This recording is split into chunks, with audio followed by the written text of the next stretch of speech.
Hindi naman kasi talaga paunahan yung pagiging successful eh. Sa totoo lang.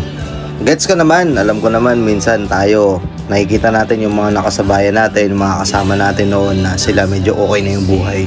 Tapos tayo parang feeling natin natatrap tayo sa gantong klase ng lifestyle o gantong klase ng buhay. Minsan may kita mo yung old friend mo, may kita mo maganda na yung buhay niya. Masaya ka para sa kanya pero alam ko deep inside sa sarili mo, tinatanong mo yung sarili mo, bakit ako hanggang ngayon andito pa rin? And hindi masama yun. At least iniintindi mo pa rin yung sarili mo, iniisip mo pa rin. Hindi yung nag-totally give up ka na okay na ako sa ganito. Kasi oo, hindi naman karera yung pagiging successful sa buhay eh. Minsan pag masyado tayo nag-overthink, masyado nating minamadali o masyado nating pinag-iisipan ng sobrang lalim yung mga bagay-bagay, umaabot sa punto na yung mga thoughts natin nagiging negatibo. To the point na nawawalan na ng progress yung mga gusto nating gawin. Nagigets mo? Oo, ikaw. Alam ko minsan mahirap. Lagi mong tinatanong yung sarili mo, especially pag mag-isa ka. Hanggang dito na lang ba ako?